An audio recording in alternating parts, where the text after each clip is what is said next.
Easy Explain, the Philosophy of Margaret Cavendish, Nature and the Material World. So here we're going to start looking at a really big part of Cavendishian philosophy, and that's her views on nature, the world around us, and her materialism.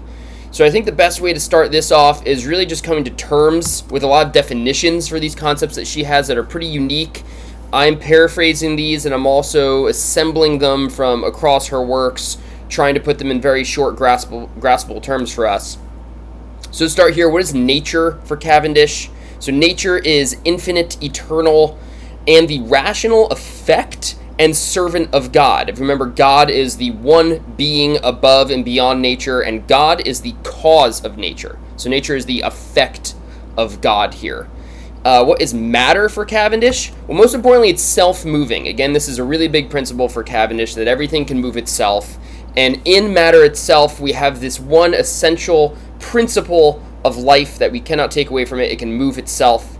And all matter is also infinitely divisible and composable. So we can divide it indefinitely, and we can build everything that we see from it.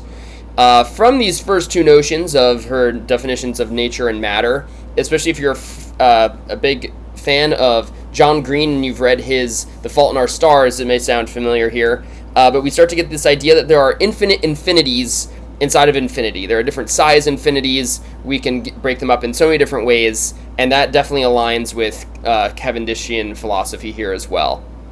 Moving on to how she talks about life forms and beyond. She refers to everything as creatures, and that's from animals down to the elements, the most smallest divisible parts of matter and nature you can get to.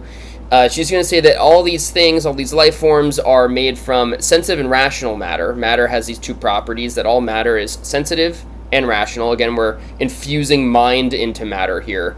And they are the manifestation of the soul of nature, right? Everything we see in the material world is the material soul of the effect of nature coming from the cause of God.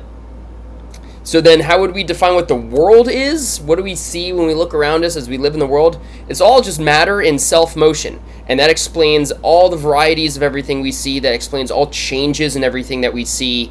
It's just matter in self-motion.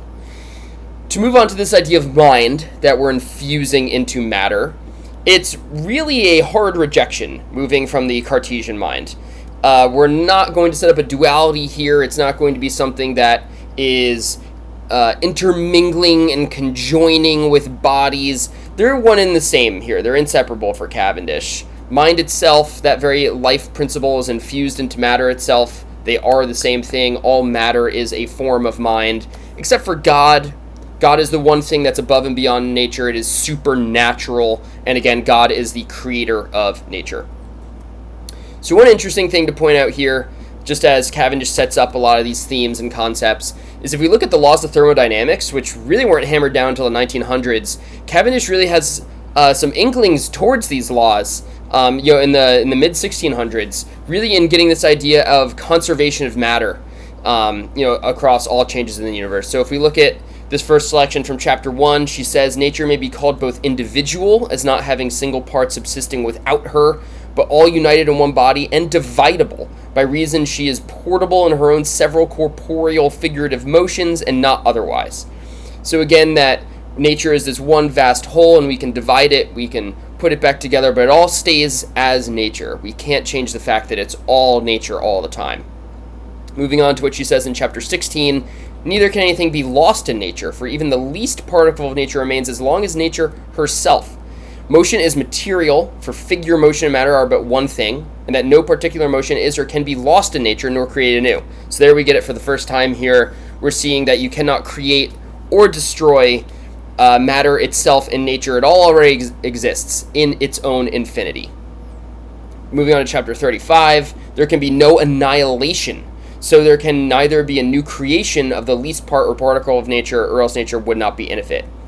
So she's saying here, because nature is infinite, we can't annihilate any of it. It all already exists. If we perceive those changes as annihilation, it's really just a variety we're seeing as coming about by self-motion. Chapter 36, for there's no such thing as an annihilation in nature, but all the variety in nature is made by change of motions. There it is, right? Everything we're perceiving is just things moving themselves.